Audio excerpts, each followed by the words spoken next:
ఈ పుస్తకం మొదట్లోనే పౌలు సువార్త మీద దృష్టి పెట్టాడు. సువార్త క్రీస్తును గురించినటువంటి సువార్త. సువార్త ఏంటంటే పరిశుద్ధుడైన దేవుడు పాపులను ఉచితముగా నీతిమంతులుగా తీరుస్తున్నాడు.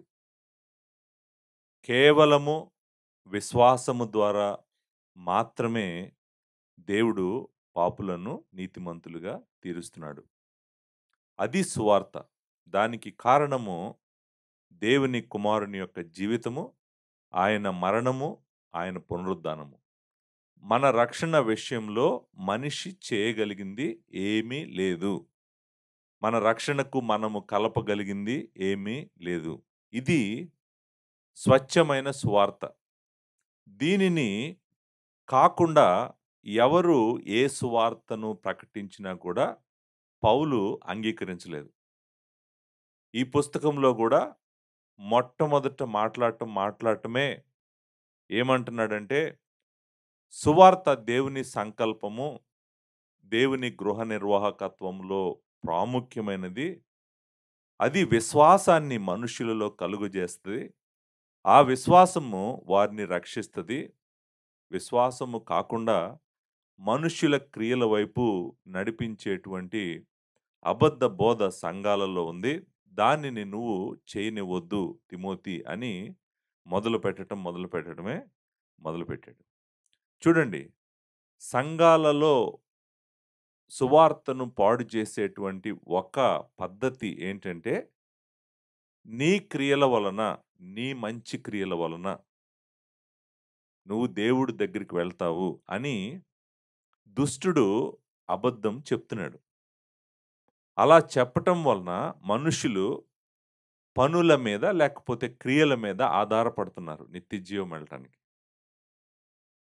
ఆధారపడినప్పుడు ఏం జరుగుతుందంటే వాళ్ళు నిత్యజీవము చూడరు. అప్పుడు ఏం జరుగుతుందంటే వాడు ఏదైతే చేయాలనుకున్నాడో సంఘంలో అది జరుగుతుందన్నమాట. వాడు నాశనానికి పోతాడు.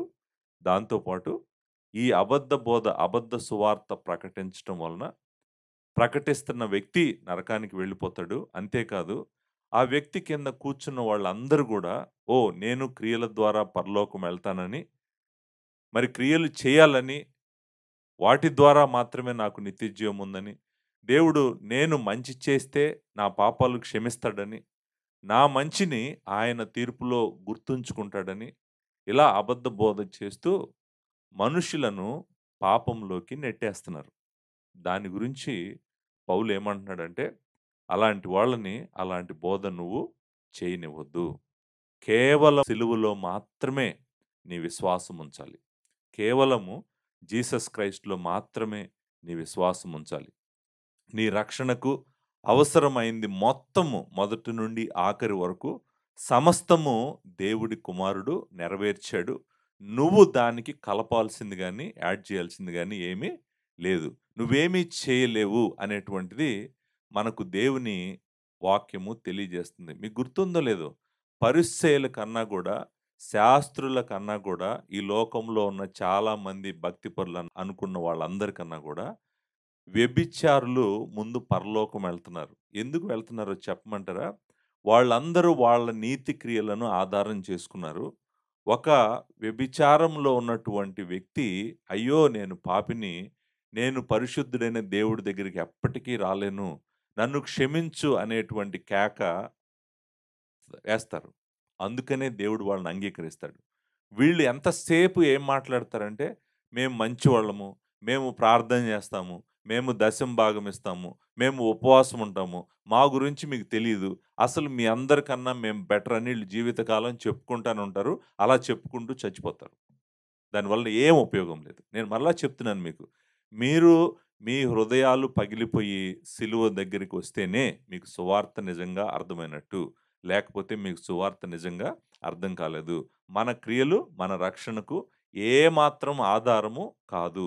మన పవిత్రమైన జీవితము కృతజ్ఞతతో సిలువ దగ్గర జీవిస్తున్న జీవితం తప్ప దేనికి ఆధారము కాదు. కృతజ్ఞతగా దేవుని కుమారుడు నా కొరకు మరణించాడని, ప్రాణం పెట్టాడని కృతజ్ఞతగా నేను ఆయన్ని ప్రేమించి, ఆయనను హత్తుకొని, ఈ లోకాన్ని విడిచిపెట్టి ఆయన కోసం బ్రతుకుతాను గదా! బ్రతికిన ఆ పవిత్రమైన జీవితము దేవుడు చేసిన కార్యమునకు కృతజ్ఞతే గాని, నేను రక్షణ సంపాదించుకోవటానికి ఆధారము కాదు. ఇది మరలా మరలా మనము గుర్తుపెట్టుకోవాల్సినటువంటి ట్రూత్. నిజానికి ప్రతి దినము మనల్ని మనము జ్ఞాపకం చేసుకోవాలి ఈ సత్యంలో. ఎందుకంటే మనము పాపము చేస్తూనే ఉంటాము. ప్రతి దినము చేస్తూనే ఉంటాం కాబట్టి సాయంత్రము నిజంగా మీరు నిద్రలోకి వెళ్ళటానికి ముందు ఏ రోజుకి ఆ రోజు మీ పాపము సిలువ దగ్గర ఒప్పుకొని ఆయన రక్తంలో కడుక్కోవటం మంచిది. అంతేగాని ఈరోజు నేను ఇన్ని పాపాలు చేశాను కాబట్టి ఈ సంవత్సరంలో ఇంకొన్ని మంచి పనులు చేస్తాను. కొద్దిగా జాగ్రత్తగా ఈ 2 మరి తూకంలో ఏసి నువ్వు కొలువు ప్రభువా! నా మంచి పనులను నువ్వు జ్ఞాపకం చేసుకో అనేటువంటి మాట ఎప్పటికీ మీరు అనొద్దు. అది నిజమైన సువార్త కాదనమాట. నిజానికి తిమోతి ఈ మాటలు రాస్తున్నాడు గదా! మొదటి అధ్యాయము 3వ వచనం నుండి 11వ వచనం వరకు.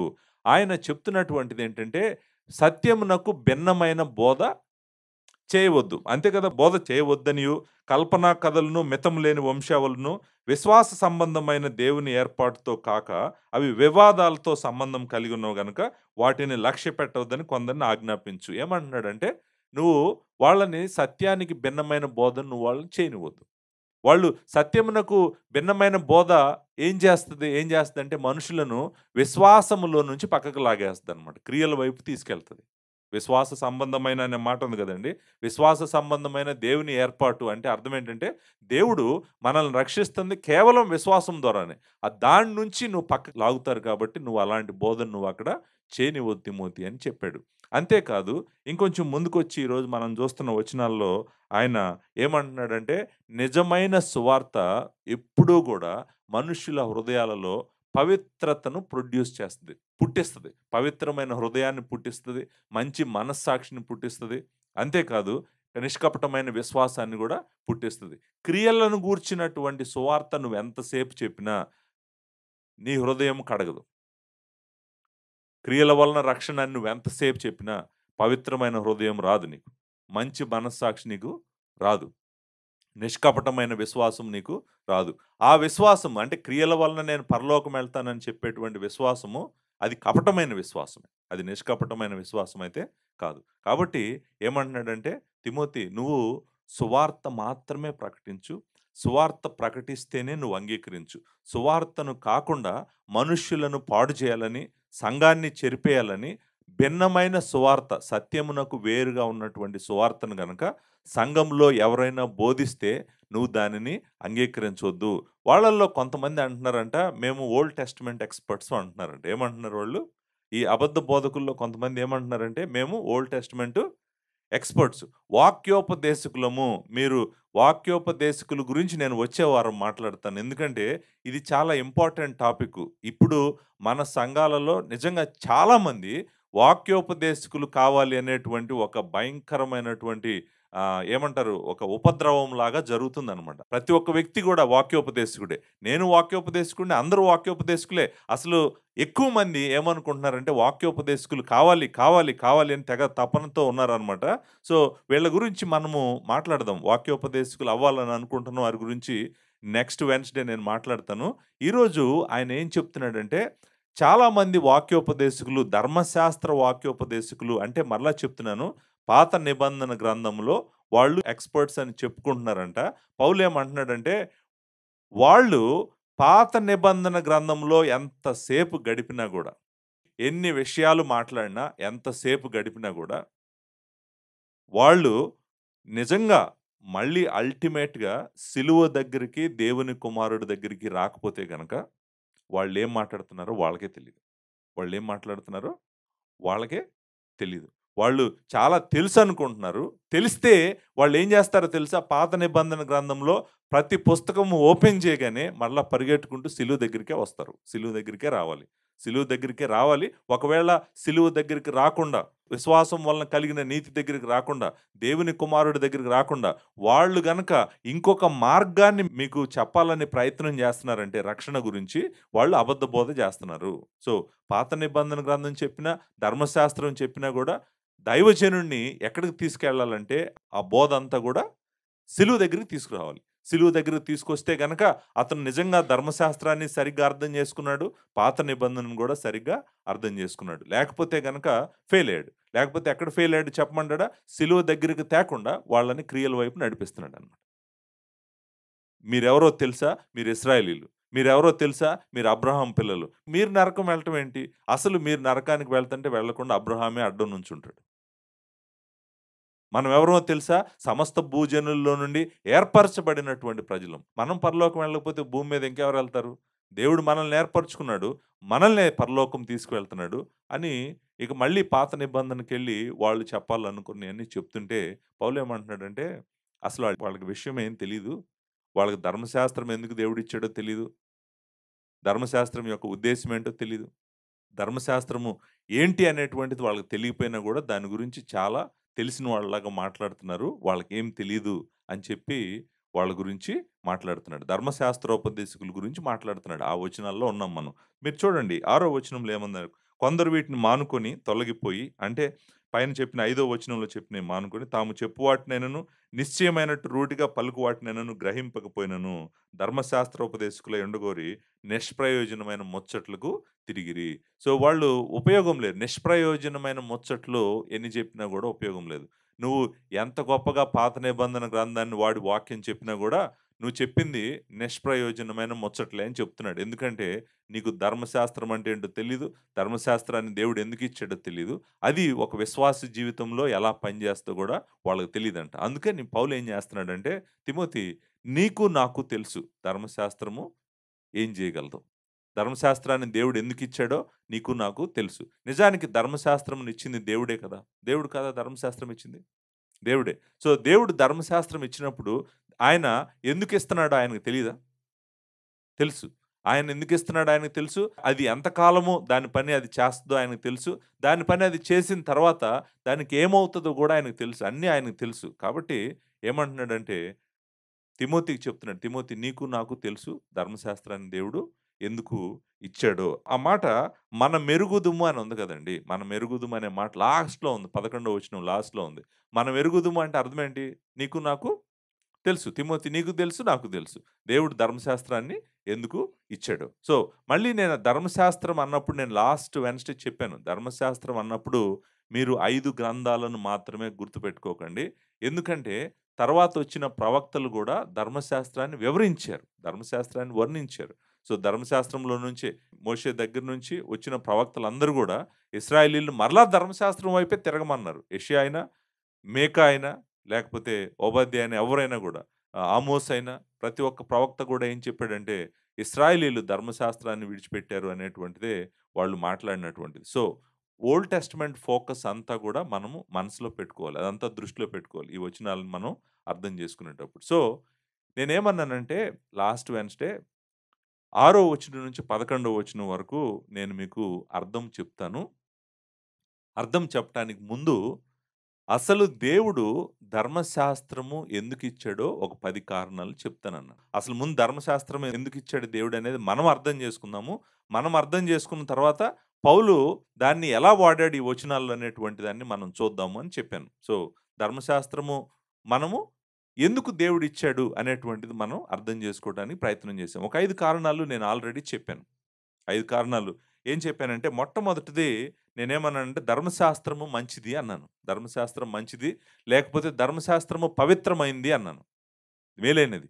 ధర్మశాస్త్రము మేలైనది. ధర్మశాస్త్రము మంచిది అని చెప్పాను.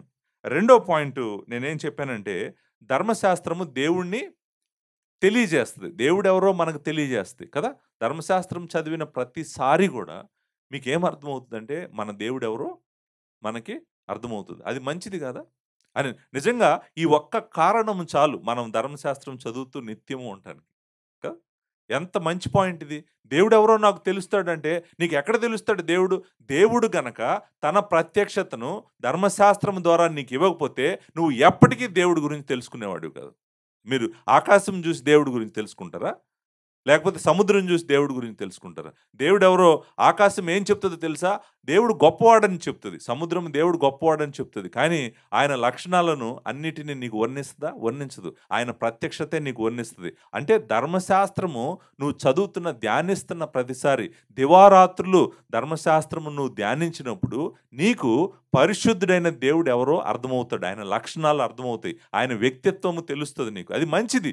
చాలా మంచిది. నిజానికి నేను ధర్మశాస్త్రమును గాని, పాత నిబంధన గాని చెప్పటానికి కారణాల్లో ఒక కారణం ఏంటంటే, దేవుడెవరో మనకు తెలియజేస్తది. ఆయన వాక్యం గాబట్టి. అది ఆయన వాక్కు గాబట్టి. నిజంగా మీరు చదవండి. లేవీకాండం అంతా చదవండి. లేవీకాండం అంతా చదివితే మీకు ఒకే ఒక విషయం అర్థమవుతది. ఆయన పరిశుద్ధుడు. ఆయన సన్నిధికి నా ఇష్టానుసారంగా నేను వెళ్ళలేను. నేను పాపిని, ఆయన పరిశుద్ధుడు. ఆయనను దర్శించాలని వెళ్ళాలన్న ప్రతిసారి గూడా ఆయన ఎలా రమ్మన్నాడో అలాగే ఎళ్ళాలి ఆయన దగ్గరికి. మన ఇష్టం వచ్చినట్టు వెళ్తే కుదరదనమాట. నిర్గమకాండం చదవండి. నిర్గమకాండం చదివితే దేవుడు ఎంతో శక్తి గలవాడుగా కనిపిస్తాడు. ఇశ్రాయేలీయులను చక్కగా ఐగుప్తు దేశం యొక్క వెన్నెముకను ఇరక్కొట్టి సముద్రంలో నుంచి నడిపించుకుంటూ వచ్చాడు. ఆయన మరి మేఘములోను, అగ్ని స్తంభంలోను ఆయన ఇశ్రాయేలీయులను నడిపించినటువంటి దేవుడు. ఆయన సినాయి పర్వతం మీద వేవేల దూతలతో తిరిగొచ్చినప్పుడు ఆ సినాయి పర్వతం మొత్తము ధూమమైపోయినప్పుడు వాళ్ళంతా చూసినప్పుడు అసలు ఆయన మాట్లాడొద్దు మేము తట్టుకోలేమన్నారు. అంటే నువ్వు ధర్మశాస్త్రం చదువుతున్న ప్రతిసారి గూడా అది మంచిది మాత్రమే కాదు. అది నీకు దేవుడెవరో తెలియజేస్తది. మూడో పాయింటు నేనేం చెప్పానంటే, మనకి ధర్మశాస్త్రము పాపాన్ని తెలియజేస్తది. మనిషి ఎంత పాపో తెలియజేసేది ధర్మశాస్త్రం. వ్యభిచరించవద్దు అన్నాడు.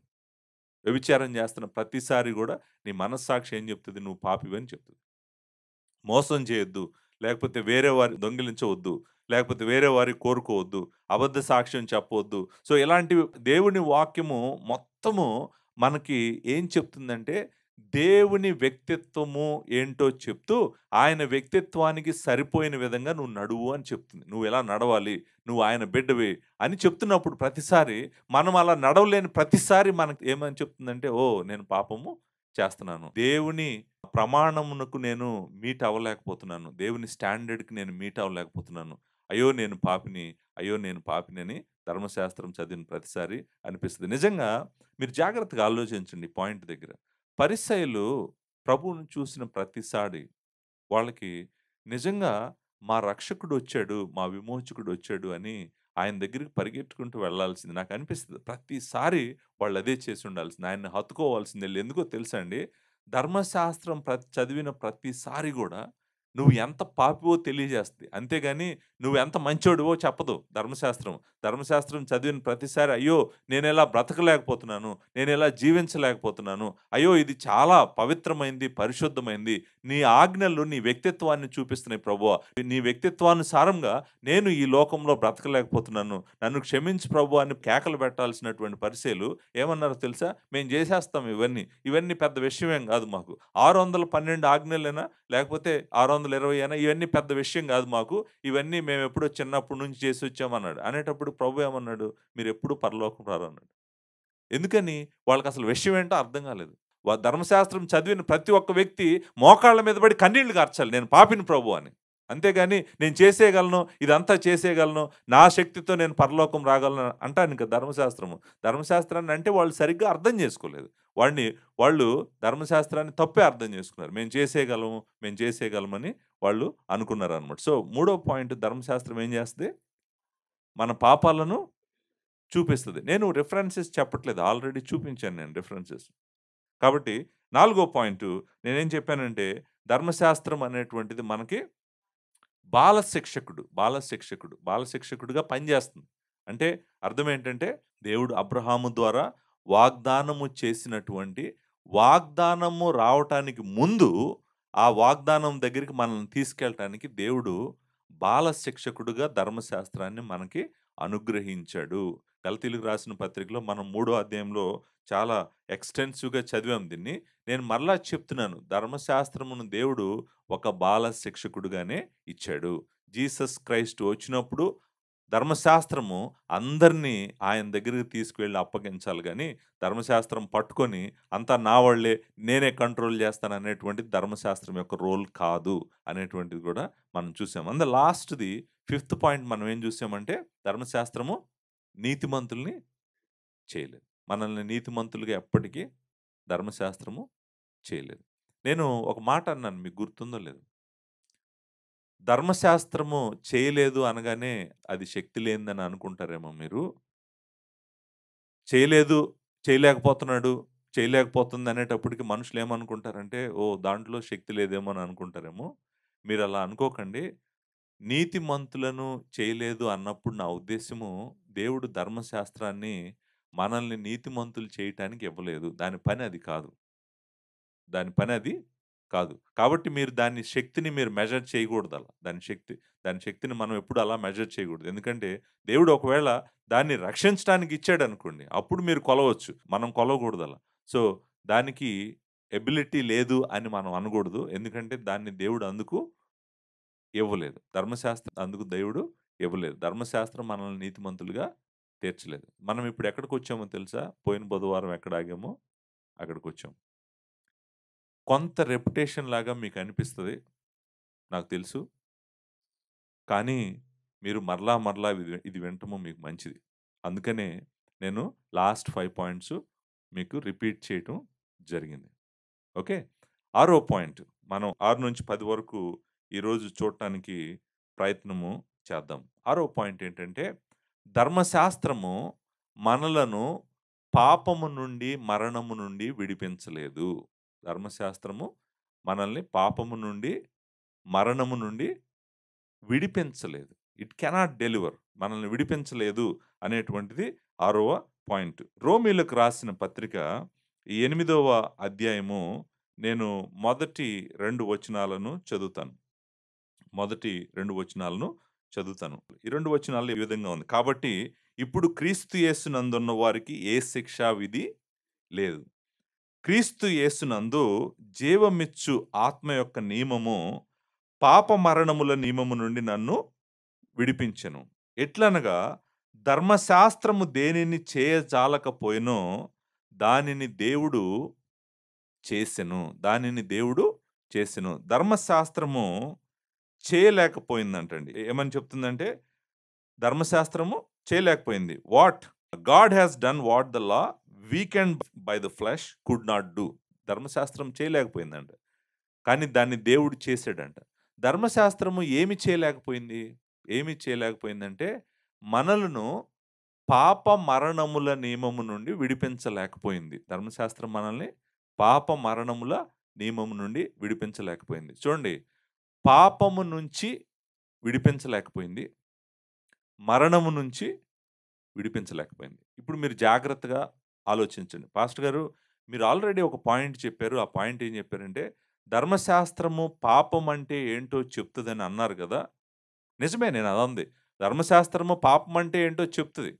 నిజంగా నువ్వు ధర్మశాస్త్రం చదివిన ప్రతిసారి కూడా నువ్వు భయంకరమైన పాపివనే నీకు తెలుస్తది. కానీ మరి పాపివని తెలియటం వేరు, పాపం నుంచి విడిపించబడటం వేరు. ఆ 2 వేరు. 2 డిఫరెంట్ థింగ్స్.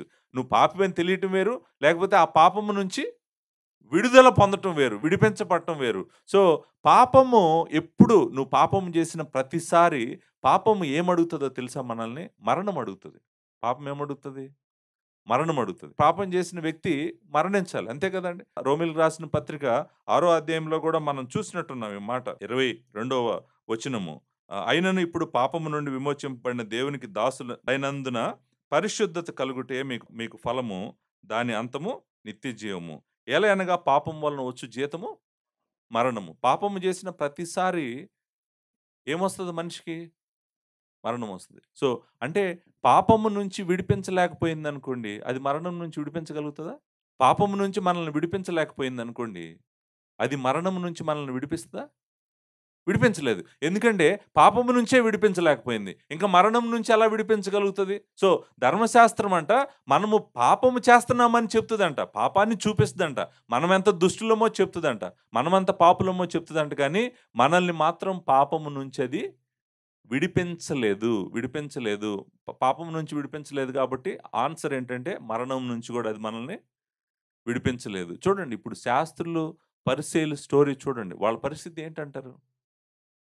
జీసస్ క్రైస్ట్ నాకు వద్దు అని చెప్పిన ప్రతిసారి నేను చెప్తున్నాను ఇశ్రాయేలీయుడు ఆలోచించాలి. నిజంగా ధర్మశాస్త్రం తెలిసిన మాకు ధర్మశాస్త్రం బాగా తెలుసు. మేము పుట్టినప్పటి నుంచి ధర్మశాస్త్రం చదువుతున్నామని చెప్తున్నారు గదా!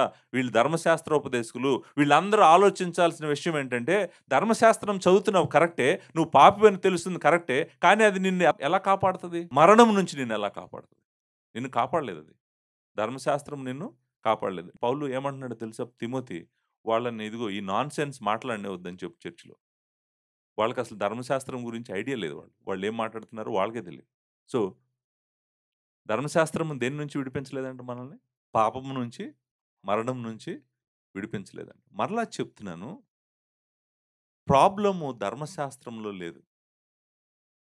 ప్రాబ్లము ధర్మశాస్త్రంలో లేదు. ప్రాబ్లమ్ మనలో ఉంది.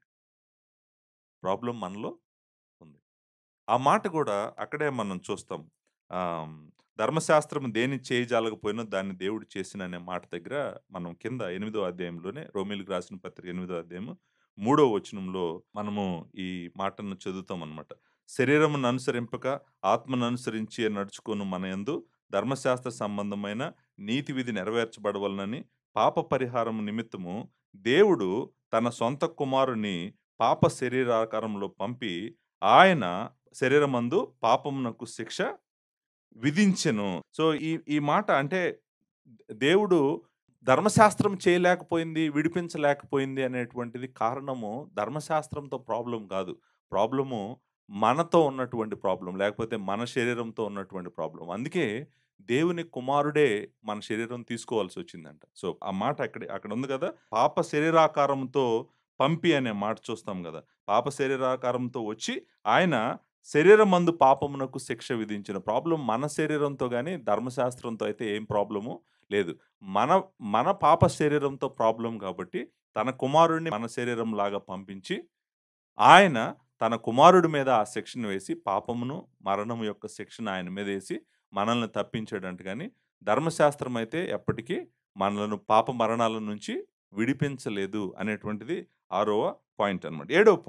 ఏడో పాయింట్ ఏంటంటే మనము ఎవరైతే క్రీస్తులో ఉన్నారో, ఎవరైతే సిలువ దగ్గరికి వచ్చారో, ఎవరైతే తిరిగి జన్మించారో, వాళ్ళు ధర్మశాస్త్రం నుంచి వాళ్ళు విడిపించబడ్డారంట. ధర్మశాస్త్రం నుంచి వాళ్ళు విడిపించబడ్డారు. విడిపించబడ్డారు అంటే అర్థం ఏంటంటే, ధర్మశాస్త్రంకి వాళ్ళ మీద ఇంక ఏ అధికారం గూడా లేదు. ఇప్పుడు నేను చూడండి ఎగ్జాంపుల్ నేను క్రీస్తులో ఉన్నాను. నేను క్రీస్తులో ఉన్నాను. క్రీస్తులో ఉన్న నా మీద ధర్మశాస్త్రమునకు ఏ అధికారము లేదంట. అంటే అర్థము నిజానికి దాన్ని ఇంకొక విధంగా చెప్పాలంటే, నేను ధర్మశాస్త్ర విషయమై చనిపోయానంట. సో, చనిపోయిన నా మీద దానికి ఏ అధికారము ఉండదు అని పౌలు రోమీయులకు రాసిన పత్రిక 7వ అధ్యాయంలో చెప్తాడు. నిజానికి 7వ అధ్యాయం మొత్తం పాయింట్ ఇదే. 7వ అధ్యాయం మొత్తం పాయింట్ ఏంటంటే, ధర్మశాస్త్రమునకు నా మీద ఏ అధికారము లేదు. నేను ధర్మశాస్త్ర విషయమై నేను చనిపోయాను. ధర్మశాస్త్రానికి నా మీద ఏ అధికారం గూడా లేదు. మీరు చూడండి 7వ అధ్యాయంలో కొన్ని మాటలు మనం చదువుకుందాం. 7వ అధ్యాయం మొదటి నుంచి నేను చదువుతాను. సహోదరులారా, మనుష్యుడు జీవించినంత కాలమే ధర్మశాస్త్రం అతని మీద ప్రభుత్వము చేయుచున్నదని మీకు తెలియదా? అంటే అర్థమేంటి? ఒక మనిషి బ్రతికినంత కాలమే ఆ మనిషి మీద ధర్మశాస్త్రానికి ఏముంటది? అధికారం ఉంటది. మనిషి చనిపోయాడనుకోండి, ధర్మశాస్త్రానికి ఏమన్నా అధికారం ఉంటదా మనిషి మీద?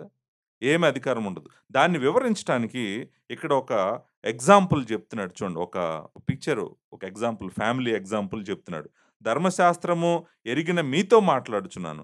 భర్త గల స్త్రీ భర్త బ్రతికి ఉన్నంత వరకే ధర్మశాస్త్రం వలన అతనికి బద్ధురాలు గాని, భర్త చనిపోయిన ఎడల భర్త విషయమైన ధర్మశాస్త్రము నుండి ఆమె విడుదల పొందును. కాబట్టి భర్త బ్రతికి ఉండగా ఆమె వేరొక పురుషుని చేరిన ఎడల వ్యభిచారిణి అనబడును గాని, భర్త చనిపోయిన ఎడల ఆమె ధర్మశాస్త్రము నుండి విడుదల పొందెను గనుక వేరొక పురుషుని వివాహము చేసుకొనినను వ్యభిచారిణి కాకపోవును. చూడండి ధర్మశాస్త్రము ఆమె మీద ఎంతకాలము అధికారం కలిగి ఉంది? భర్త బతికున్నంత వరకే. భర్త చనిపోయాడండి. చనిపోయిన తర్వాత ధర్మశాస్త్రానికి ఏమన్నా అధికారం ఉంటదా ఆమె మీద? అయిపోయింది. ఎందుకంటే ఆమె ఇప్పుడు వేరే వ్యక్తిని వివాహం చేసుకోవచ్చు.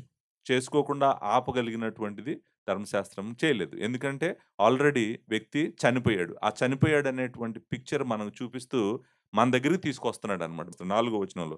కావున కాబట్టి నా సహోదరులారా, మనము దేవుని కొరకు ఫలమును ఫలించునట్లు మృతులలో నుండి లేపబడిన క్రీస్తు అను వేరొకని చేరుటకై మీరును ఆయన శరీరము ద్వారా ధర్మశాస్త్ర విషయమై మృతులైతిరి అని చెప్తున్నాడు. అంటే మీరు ధర్మశాస్త్ర విషయంలో మీరు చనిపోయారు. మీరు క్రీస్తుతో చేర్చబడ్డారు. క్రీస్తుతో కలపబడ్డారు. ఆయన శరీరము ద్వారా మీరు ధర్మశాస్త్ర విషయంలో చనిపోయారు. సో, చనిపోయినటువంటి వ్యక్తి మీద ధర్మశాస్త్రానికి ఏ పవర్ ఉంటదండి? జీరో. ఆన్సర్ ఏంటో చెప్పమంటారా? జీరో. ఏం పవర్ ఉండదు. అంటే అర్థం ఏంటంటే వి ఆర్ డెడ్. అంటే నిజంగా ఇంగ్లీష్‌లో చెప్పాలంటే we are dead to the law. మనము ధర్మశాస్త్ర విషయంలో మనము మృతి పొందిన వారమే. మన మీద ధర్మశాస్త్రానికి ఏ అధికారం గూడా లేదు. ధర్మశాస్త్రానికి మన మీద అధికారమే లేనప్పుడు అది మన మీద అధికారం ఎలా చెలాయిస్తదండి? చెలాయించడానికి ఏమాత్రం లేదు. ఎలా చెప్పమంటారా మీరు? మరలా చెప్తున్నాను. ఎలాగో తెలుసా? ధర్మశాస్త్రం ఏమడిగింది? ధర్మశాస్త్రం పాపం చూపిచ్చింది. పాపం ఏమడిగింది? మరణం అడిగింది. 2 ప్రభువు చేసేసాడు గదా! నా కోసము.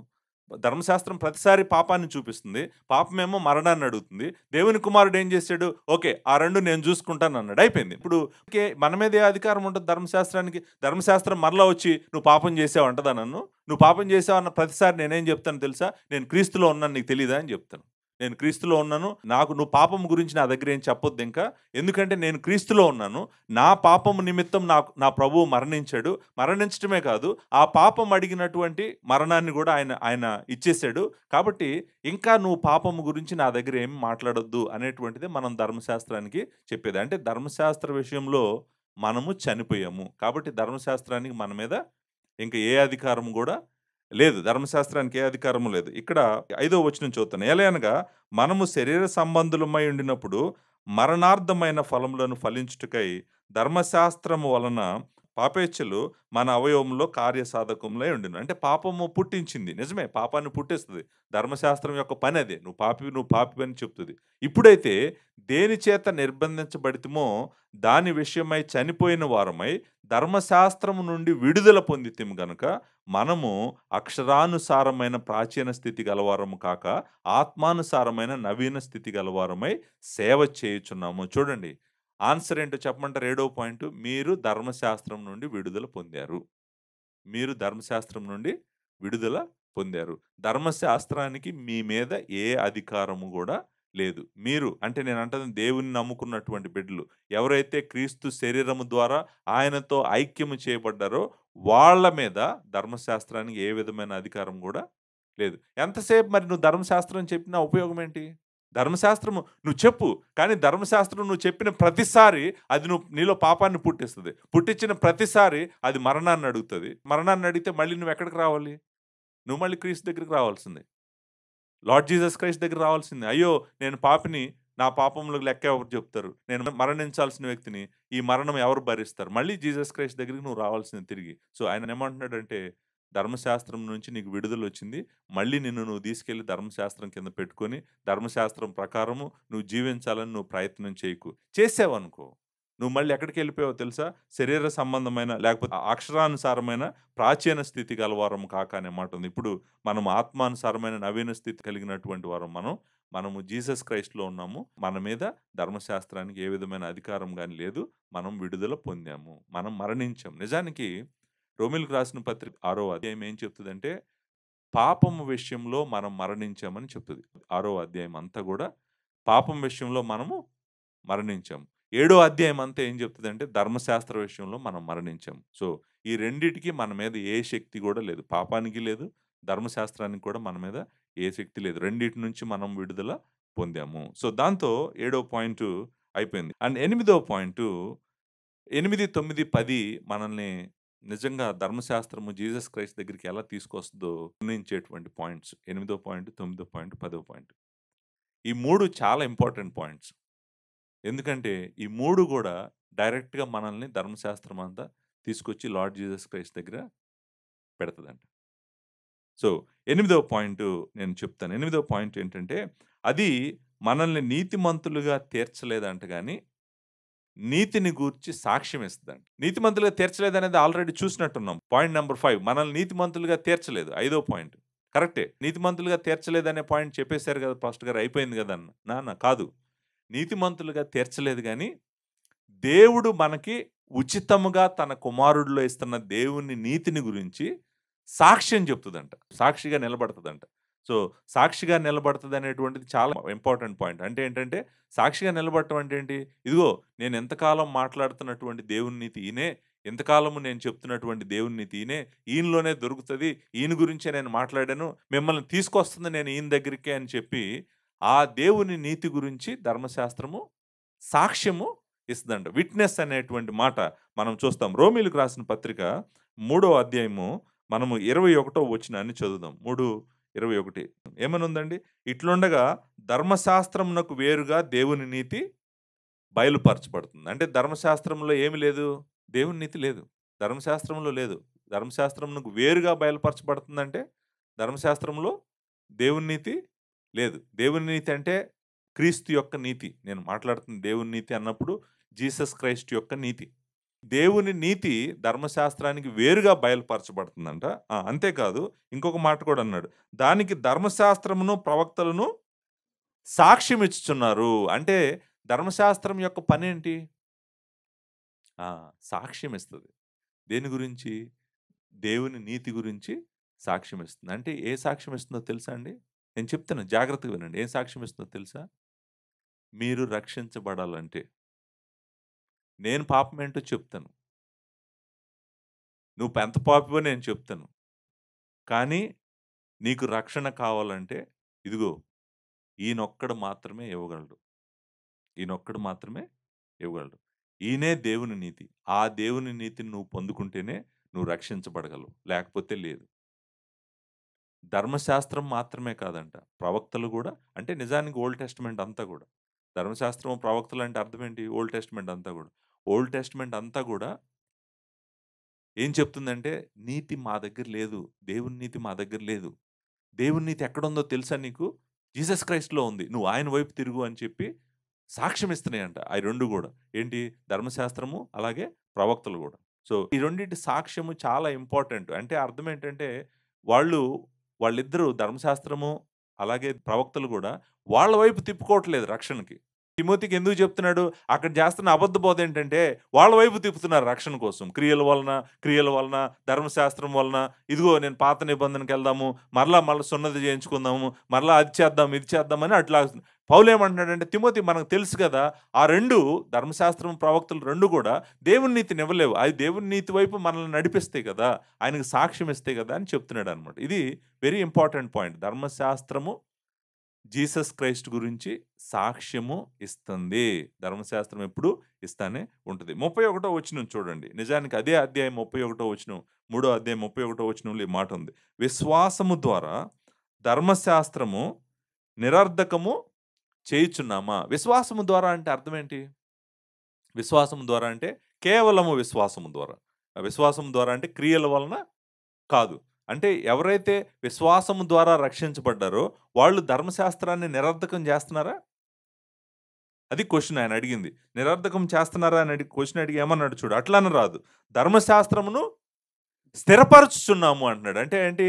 అంటే పాపి నీతిమంతుడుగా తీర్చబడుతున్నాడు అని అని చెప్పటం వలన, ఉచితముగా విశ్వాసము ద్వారా నీతిమంతుడుగా తీర్చబడుతున్నాడని నేను చెప్పిన ప్రతిసారి గూడా, నేను ధర్మశాస్త్రాన్ని నెట్టవతలేయట్లేదు. నేను ధర్మశాస్త్రాన్ని స్థిరపరుస్తున్నాను. నేనేం చెప్తున్నానో తెలుసా? ధర్మశాస్త్రం గూడా అదే చెప్తుంది. ధర్మశాస్త్రం గూడా మనల్ని అక్కడికే తీసుకొస్తుందని నేను ధర్మశాస్త్రాన్ని స్థిరపరుస్తున్నాను గానీ, నేను ధర్మశాస్త్రాన్ని నెట్టివేయట్లేదు అనేటువంటిది ఇంపార్టెంట్ పాయింట్. సో, ఎనిమిదో పాయింటు ధర్మశాస్త్రము దేవుని నీతి గురించి, విశ్వాసము గురించి సాక్ష్యం ఇస్తది. సాక్ష్యం ఇచ్చేదిగా ఉంది. స్థిరపరిచేదిగా ఉంది దాన్ని. అది ఎనిమిదవ పాయింట్. అండ్ తొమ్మిదవ పాయింట్. తొమ్మిదవ పాయింటు ఆల్సో చాలా ఇంపార్టెంట్ పాయింట్ అండి.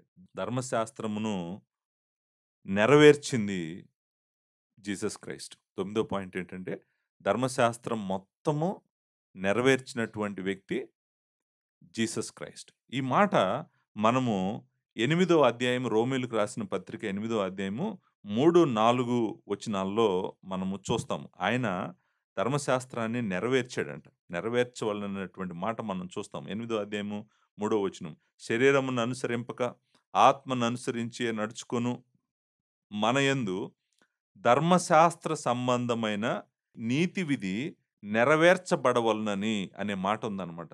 పాప పరిహారము నిమిత్తము దేవుడు తన సొంత కుమారుని పాప శరీరాకారంతో పంపి ఇందాక చదివాము ఈ వచనము. కానీ మనము పాయింట్ దాని మీద నుంచి వెళ్ళిపోయాము. ఏంటంటే 8:4 ఏంటంటే ధర్మశాస్త్ర సంబంధమైన నీతి విధిని నెరవేర్చాడు. ఎవరు నెరవేర్చాడంటే లార్డ్ జీసస్ క్రైస్టు నెరవేర్చాడు. ఆయనే పాప శరీరాకారముతో వచ్చి, ఆయన శరీరమందు పాపమునకు శిక్ష వేయటం ద్వారా, ఆయన ధర్మశాస్త్రము యొక్క నీతి విధిని నెరవేర్చాడు. ఈ మాట చాలా ఇంపార్టెంట్. ధర్మశాస్త్రము అంతా గూడా నెరవేర్చిన వాడు ఒకే ఒక వ్యక్తి. ఆయన లార్డ్ జీసస్ క్రైస్ట్. ఆయన ఒక్కడే దాన్ని నెరవేర్చాడు. మీకు గుర్తుందా లేదా? మత్తయి సువార్త 5వ అధ్యాయము 17వ వచనంలో నేను ఇంతకు ముందు చదివాను. మరలా ఒకసారి నేను చదువుతాను. 5వ అధ్యాయం 17వ వచనంలో ఈ మాట ఉంది. ధర్మశాస్త్రమునైనను ప్రవక్తల వచనములైనను కొట్టివేయ వచ్చితినని తలంచవద్దు. నెరవేర్చుటకే గాని కొట్టివేయుటకు నేను రాలేదు. ఇప్పుడు చూడండి, ధర్మశాస్త్రాన్ని కొట్టివేయటం కుదురుతదండి? ప్రవక్తలను కొట్టివేయటం కుదురుతదండి? అసలు దేవుడి వాక్యాన్ని కొట్టివేయటం కుదురుతదా? మీరు గుర్తుపెట్టుకోండి. దేవుడిచ్చిన ప్రతి వాక్యము నిత్యము నిలబడతది. నిత్యము నిలుచును. దేవుని వాక్యం నిత్యము నిలబడతది. కొట్టివేయటం కుదరదు. ఎందుకంటే అది యెహోవా వాక్ కాబట్టి. దేవుడిచ్చినటువంటి వాక్యం కాబట్టి. కానీ ఏం చేయొచ్చో తెలుసా దేవుని వాక్యంతో? దేవుని వాక్యాన్ని నెరవేర్చొచ్చు. నెరవేర్చామనుకోండి, నెరవేరిస్తే మళ్ళీ దాన్ని నెరవేర్చాల్సిన అవసరం లేదు. సో, లార్డ్ జీసస్ క్రైస్ట్ ఏమంటున్నాడంటే, నేను ధర్మశాస్త్రమును, ప్రవక్తలను కొట్టివేయటానికి రాలేదు.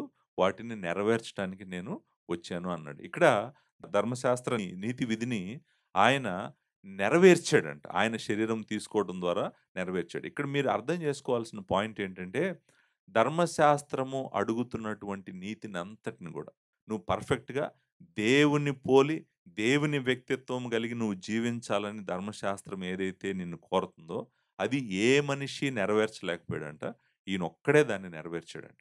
కంప్లీట్‌గా, సంపూర్ణంగా నెరవేర్చాడంట. మీరు చూడండి, పాత నిబంధనలో మనం చూస్తున్నటువంటి దేవాలయం గానివ్వండి, బలులు గానివ్వండి, యాజకత్వం గానివ్వండి, పండుగలు గానివ్వండి, అన్నిటి యొక్క నెరవేర్పు ఎవరిలో ఉందో తెలుసా?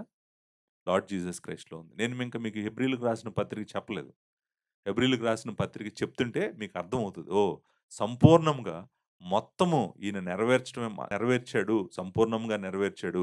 అవన్నీ మనకు ఛాయల్లాగా కనపడతాయి. అవన్నీ మనకెలా కనపడతాయి?